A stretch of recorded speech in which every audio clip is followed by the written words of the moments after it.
शिवाजीरावांचा पुतळा या ठिकाणी कोसळल्यानंतर जो काही हल्ला झाला ही कोकणची संस्कृती म्हणायची। असं आहे की काल जो सिंधुदुर्ग जिल्ह्यामध्ये राजकोट किल्ल्यावर जो छत्रपती शिवरायांचा पुतळा हा कोसळला, उद्ध्वस्त झाला आणि त्या संदर्भामध्ये शिवसेना उद्धव बाळासाहेब ठाकरे गटाचे नेते सन्माननीय आदित्य ठाकरे, राष्ट्रवादी काँग्रेस पक्षाचे अध्यक्ष जयंत पाटील आणि काँग्रेसचे विरोधी पक्षनेते विजय वडेट्टीवार, शिवसेनेचे विरोधी पक्षनेते अंबादास दानवे अशी काही महाविकास आघाडीची नेते मंडळी त्या ठिकाणी पाहणी करण्याकरता गेली होती आणि त्या ठिकाणी भारतीय जनता पार्टीची गुंडगिरी, अस्लाद्य अशा प्रकारची वागणूक आणि संपूर्ण महाराष्ट्राची शर्मेनं मान खाली जाईल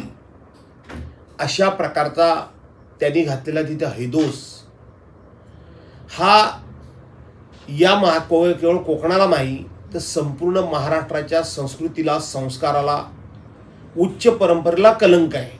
कोकणाकरता काय, छत्रपती शिवाजी महाराजांचा पुतळा तुम्ही 8 महिन्यापूर्वी बसवलात, फार मोठा गाजावाजा केलात, निवडणुकीच्या तोंडावर मतं मिळवण्याकरता म्हणून छत्रपतींचा उपयोग तुम्ही केलात आणि त्या छत्रपतींचा पुतळा हा 8 महिन्याच्या आतमध्ये कोसळतो, त्याबद्दल तुम्हाला खरं सांगायला गेलं तर विषाद वाटायला पाहिजे होता। तुम्ही महाराष्ट्रामध्ये तोंड दाखवण्याच्या लायकीचे नव्हतात। तुम्ही संपूर्ण महाराष्ट्राची, शिवरायांची, शिवभक्तांची आणि हिंदुस्थानची माफी मागायला पाहिजे होती, पण त्याच्याऐवजी भारतीय जनता पार्टीमध्ये गुंड किती आहेत, भारतीय जनता पार्टी ही गुंडांची पार्टी झालेली आहे हे कोकणमध्ये माजी केंद्रीय मंत्री नारायण राणे यांनी एकदा सभागृहामध्ये देवेंद्र फडणवीसच्या समोर सांगितलं होतं आणि त्याने ते सिद्ध करून दाखवलं की भारतीय जनता पार्टी ही गुंडांची पार्टी आहे, भारतीय जनता पार्टी ही वसुली करणाऱ्यांची पार्टी आहे, ही दारूवाल्यांची, मटकेवाल्यांची, अशी भ्रष्टाचाऱ्यांची पार्टी आहे। हे काल जे नारायण राणे विधानसभेमध्ये बोलले होते ते त्यांनी काल सिद्ध करून दाखवलं। फडणवीस असे म्हणाले की राणे साहेबांनी दमद दिले असं म्हणता येणार नाही, त्याची भाषा त्यांची तशी आहे। फडणवीसांचं मला विचारू नका हो, फडणवीस हे महाराष्ट्राच्या मुख्यमंत्री पदावर राहण्याच्या लायकीचे आहेत का? लायकीचे आहेत? छत्रपती शिवाजी महाराजांचा पुतळा पडल्यानंतर एकनाथराव शिंदेंची वक्तव्य काय, देवेंद्र फडणवीसांची वक्तव्य काय? माफी मागायच्या ऐवजी आम्ही पुढची विधानसभेची हंडी आम्हीच फोडणार आहोत, पुतळा पडला तर त्याचं एवढं राजकारण करू नका। शरम वाटत नाही तुम्हाला? छत्रपतींचा पुतळा पडल्यानंतर शरम वाटत नाही का तुम्हाला अशा प्रकारची वक्तव्य करण्याकरता? त्यामुळं फडणवीसांचं वक्तव्य हे महाराष्ट्राला आणि गृहमंत्री पदाला तर शोभा देणार नाहीच आहे, परंतु अशा प्रकारची वक्तव्य फक्त फडणवीसच करू शकतात, कारण ते भाजपाचे शीर्षस्थ नेते आहेत। याच फडणवीसांच्या कारकिर्दीमध्ये, याच फडणवीस गृहमंत्री असताना, मुख्यमंत्री असताना याच नारायणराव राणेंनी मी जे वरील सांगितलं त्या गुंडांची पार्टी, ही हप्तेखोरांची पार्टी, ही वसुलीदारांची पार्टी, ही मटकेवाल्यांची पार्टी, ही 2 नंबरच्या धंदेवाल्यांची पार्टी, हे नारायण राणे बोलले होते। ते देवेंद्र फडणवीस त्याच नारायण राणेंची पाठराखण करतायत। त्यामुळं देवेंद्र फडणवीसांकडून दुसरी महाराष्ट्राची काही अपेक्षा नाही आणि आमची पण नाही। देवेंद्र फडणवीसांनी आता तात्काळ मुख्यमंत्री आपला गृहमंत्री पदाचा राजीनामा दिला पाहिजे। काल आदित्यने भूमिका घेतली होती की SP साहेब आले नाहीत का, त्यांची ती भूमिका जी होती आणि मुळात त्यांनी ते थांबले होते।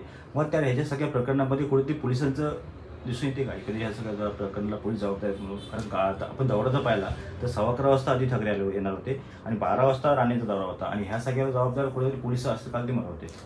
असं आहे की महाराष्ट्रामध्ये ED, CBI, NIA, income tax याच्या एजन्सीज ज्या आहेत त्या पुढे करून विरोधकांना नामोहरम करण्याचं काम हे संपूर्ण देशामध्ये सुरू आहे।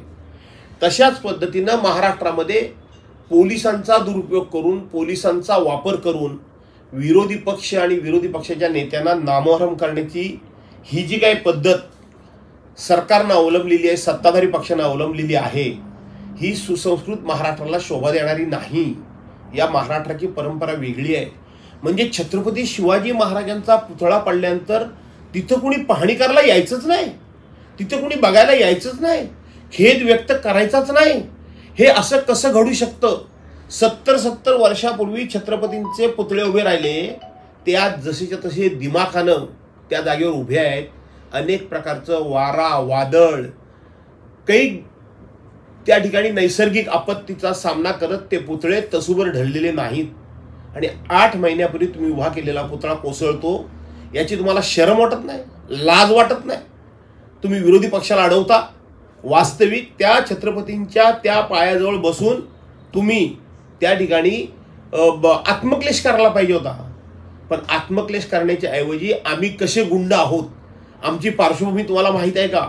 आम्ही रात्रीचं एकेकाला घरातून बाहेर ओढून ठार मारू, ही भाषा होते. ते देवेंद्र फडणवीसचे कान काय कानाचे पडदे बसलेत का? ऐकायला येत नाही का? डोळे बंद आहेत का की अशा पद्धतीने ते भाषा वापरतील असं मला वाटत नाही. हे देवेंद्र फडणवीस म्हणतात. उभ्या जगानं बघितली, उभ्या जगानं जी भाषा ऐकली ते देवेंद्र फडणवीसांना ऐकू जाणार नाही. त्यामुळं या लोकांना ना लाज ना लज्जा. तो उबाटा गटाचाच कार्यकर्ता होता असं एखादी बातम्या करून फिरतात, काय सांगायचं? असं आहे की अशा पद्धतीच्या बातम्या फिरवणारे हे किती महानालायक आहेत, महानालायक. नॅरेटिव्ह सेट करणं म्हणून जे भाजपवाले म्हणतात ते हे भाजपाचं हेच नॅरेटिव्ह आहे. अरे उबाटा करता कार्यकर्ता असेल तरी सुद्धा त्याला जी इतरांना शिक्षा होईल त्यांना शिक्षा करा. कोणाला सांगतंय उबाटाचा कार्यकर्ता उबाटा करत? छत्रपतींच्या सन्मानापुढं, छत्रपतींच्या स्वाभिमानापुढं, छत्रपतींच्या इब्रतीपुढं आमचा कोणी कार्यकर्ता नाही. आम्हाला फक्त छत्रपती माहिती आहेत. त्यामुळं नॅरेटिव्ह म्हणतात ना, हे नालायक लोक सेट करतात ते हेच नॅरेटिव्ह करतायत. लाज वाटली पाहिजे, लाज. खरं सांगायला गेलं तर फक्त आता मला एका गोष्टीचा पश्चाताप होतोय की काल खरं तर त्या मोर्चाला मला बोलवलं होतं, परंतु सुरुवातीला तो मोर्चा फक्त माझ्या एकट्याच्या नेतृत्वाखाली होणार होता म्हणून मी जायचं कबूल केलं होतं.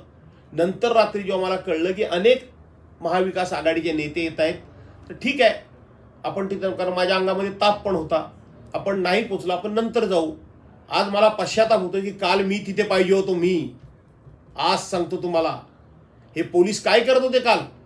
एवढा दंगामस्ती झाला, एकानं लाठीचार्ज नाही केला, पोलिसांच्या अंगावर हात टाकला गेला, पोलीस खाली लोळतायत पडतायत. कसले हे पोलीस? हे पोलीस कसले?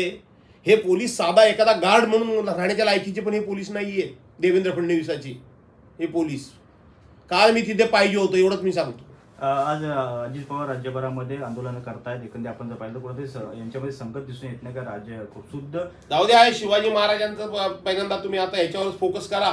अजित पवारांचा तिकडे राज्यभर आंदोलन होऊ दे, नाही तर फेरी होऊ दे.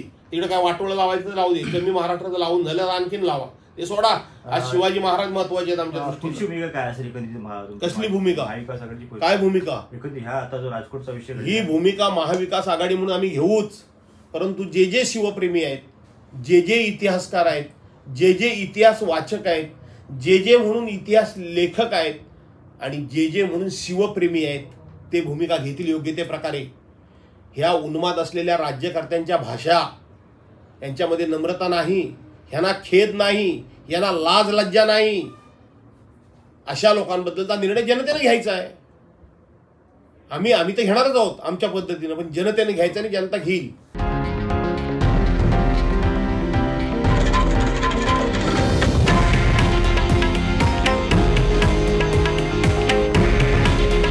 हे आहे देशातील नंबर 1 न्यूज नेटवर्क आणि आपण पाहत आहात TV9 मराठी.